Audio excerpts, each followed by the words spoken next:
Hi friends, welcome to Abhi's Hashtag. எல்லாரும் எப்படி இருக்கீங்க? இன்னைக்கு நம்ம வீடியோவில் ரொம்ப ஈஸியாக செய்யக்கூடிய ஒரு ரெஃப்ரெஷிங் ட்ரிங்க் ரெசிபி தான் நான் உங்க கூட ஷேர் பண்ண போகிறேன்.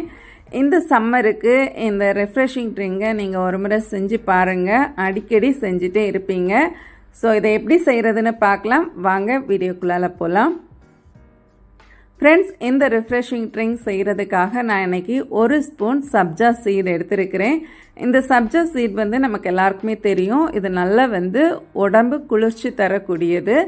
இந்த சப்ஜா சீடில் கொஞ்சமாக தண்ணி நான் சேர்த்து ஒரு 2 நிமிஷம் இதை நல்லா ஊற விடலாம். இது நல்லா சோக் ஆகி வரும்போது அழகாக பூ மாதிரி நல்லா விரிஞ்சு நமக்கு சர்வ் பண்ணுறதுக்கு ரெடியாக இருக்கும். இதை அப்படியே ஒரு சைடில் வச்சிடலாம். இப்போ அடுத்ததாக நான் ஒரு 3 வெள்ளரிக்காய் எடுத்திருக்கிறேன். இது சாலட் குக்கும்பர், குட்டியாக இருக்கும். இதை தோல் எடுத்துட்டு இதை நம்ம குட்டி குட்டி பீசஸாக கட் பண்ணி எடுத்துக்கலாம். நம்ம குக்கும்பர் டெய்லி கட் பண்ணி லஞ்ச் பாக்ஸுக்கெல்லாம் பசங்களுக்கு கொடுத்து விடுவோம். ஆனால் இதை மாதிரி ஜூஸாக ஒருக்கா செஞ்சு கொடுத்து பாருங்கள், ரொம்பவுமே டேஸ்ட்டு சூப்பராக இருக்கும். இப்போ நான் 3 குக்கும்பருமே ஸ்கின்னெல்லாம் ரிமூவ் பண்ணிவிட்டு க்ளீன் பண்ணி எடுத்தாச்சு. நீங்கள் ஸ்கின்னோட கூட போட்டு அடிக்கலாம். ஆனால் சில குக்கும்பர் கொஞ்சம் கசப்பு தன்மை இருக்கும், அதனால ஸ்கின்னெல்லாம் ரிமூவ் பண்ணிட்டு எடுக்கிறது ரொம்பவுமே நல்லாயிருக்கும். இப்போ குட்டி குட்டி பீசஸாக கட் பண்ணி எடுத்துட்டு இதை அப்படியே ஒரு பவுலில் மாற்றி வச்சுக்கலாம். இப்போ இதுக்கு கூட நான் கொஞ்சமாக புதினா லீஃப் எடுத்து வச்சுருக்கிறேன். அதே மாதிரி இந்த ஜூஸுக்கு ஒரு லெமன் தேவைப்படும். அப்புறமா இஞ்சி ஒரு சின்ன பீஸ் 2 எடுத்துருக்கிறேன். இஞ்சி வேண்டானா நீங்கள் ஸ்கிப் பண்ணிக்கலாம். இப்போ நம்ம எடுத்து வச்சிருக்கிற இந்த லெமனை கட் பண்ணி இதோடைய ஜூஸை நம்ம தனியாக எடுத்து வச்சுக்கலாம். நீங்கள் பெரிய சைஸ் லெமன் யூஸ் பண்ணுறீங்கன்னா ஒரு பாதி லெமன் எடுத்தால் போதும்.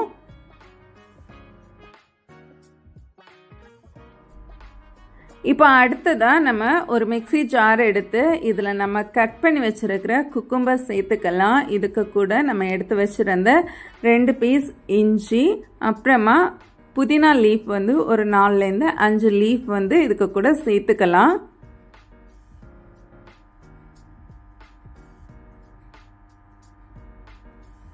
அப்புறமா நான் இன்னைக்கு ஒரு பிஞ்சு ஜீரகத்தூள் சேர்த்துருக்கிறேன், ரொம்ப வாசமாக நல்லா இருக்கும்.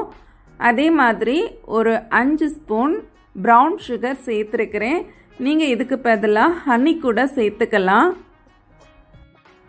அப்புறமா ஒரு டேஸ்ட்டுக்காக ஒரு பிஞ்சு சால்ட்டு சேர்த்துருக்கிறேன்.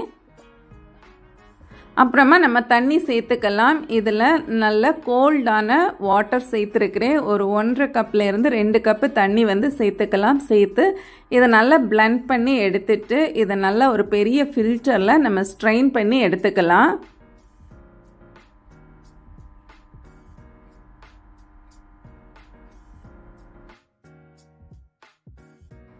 அடுத்ததாக இந்த ஜூஸுக்கு ஒரு பச்சை மிளகாய் 2 கட் பண்ணி நான் சேர்த்துருக்கிறேன். இதுக்கு கூட நம்ம எடுத்து வச்சுருந்த லெமன் ஜூஸ் ஒரு 2 ஸ்பூன் ஆட் பண்ணி கொடுக்கலாம். ஆட் பண்ணிவிட்டு இதை நல்லா மிக்ஸ் பண்ணி கொடுத்துக்கலாம். அந்த பச்சை மிளகாயில் இருக்கிற காரம் நம்ம ஜூஸில் கொஞ்சமாக கிடைக்கும்போது அது சாப்பிடும்போது ரொம்ப டேஸ்ட்டாக இருக்கும். இப்போ நல்லா மிக்ஸ் பண்ணிவிட்டு நீங்கள் டேஸ்ட் பண்ணி பாருங்கள். உங்களுக்கு தேவைப்பட்டால் சுகர் நீங்கள் சேர்த்துக்கோங்க. நான் இன்றைக்கி ஒரு 2 ஸ்பூன் சுகர் கூட சேர்த்துருக்கிறேன். இப்போ இந்த சுகர் எல்லாம் மெல்ட் ஆகுறது வரைக்கும் நல்லா மிக்ஸ் பண்ணி கொடுத்துக்கலாம். இப்போ கடைசியாக நல்லா மிக்ஸ் பண்ணி முடித்ததுக்கு பிறகு நம்ம போட்டிருந்த 2 பச்சை மிளகாவையும் நம்ம தனியாக செப்பரேட்டாக எடுத்து வைக்கலாம்.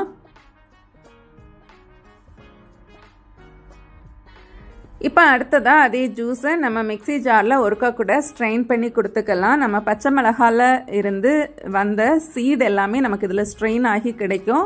இப்போ இதை ஒரு பல்ஸ் மோடில் நல்லா அடித்து நம்ம கப்பில் சர்வ் பண்ணிட்டோன்னா நம்மளுடைய ரிஃப்ரெஷிங் ட்ரிங்க் சூப்பராக ரெடி ஆகிடுச்சு பாருங்கள். இப்போ இதுக்கு கூட நம்ம ஆல்ரெடி சோக் பண்ணி வச்சுருந்த சப்ஜா சீட் நம்ம மிக்ஸ் பண்ணி கொடுத்துக்கலாம். நான் சப்ஜா சீட் போட்ட கிளிப்பு மிஸ் ஆகியிருக்கு. இப்போ கடைசியாக நமக்கு தேவைப்பட்டுச்சுன்னா நம்ம ஐஸ் க்யூப்ஸ் சேர்த்து இதை சர்வ் பண்ணிக்கலாம். நான் இன்னைக்கு கார்னிஷிங்காக கொஞ்சமாக ஐஸ் க்யூப்ஸு ஒரு குக்கும்பர் போட்டு ஒரு லெமன் வச்சு நான் இன்னைக்கு கிளாஸை வந்து ஃபினிஷ் பண்ணியிருக்கிறேன். அவ்வளவுதான். ரொம்ப சிம்பிளாக ஈஸியான ஒரு குக்கும்பர் ரிஃப்ரெஷிங் ட்ரிங்க் வந்து சூப்பராக ரெடி ஆகிடுச்சு பாருங்கள். பசங்களுக்கு இந்த மாதிரி செஞ்சு கொடுத்து பாருங்கள். ரொம்பவுமே ஒரு ரிஃப்ரெஷிங்காக ஃபீல் பண்ணுவாங்க. கண்டிப்பாக நீங்களும் இதை ட்ரை பண்ணிவிட்டு உங்கள் ஃபீட்பேக்கை மறக்காமல் என் கூட ஷேர் பண்ணுங்கள். வீடியோ பிடிச்சிருந்தால் லைக் பண்ணுங்கள். உங்கள் ஃப்ரெண்ட்ஸ் அண்ட் ஃபேமிலிக்கு கூட ஷேர் பண்ணுங்கள். நான் இன்னொரு இன்ட்ரெஸ்டிங்கான வீடியோவில் உங்களை மீட் பண்ணுறேன். அது வரைக்கும் பாய், டேக் கேர், தேங்க்ஸ் ஃபார் வாட்சிங்.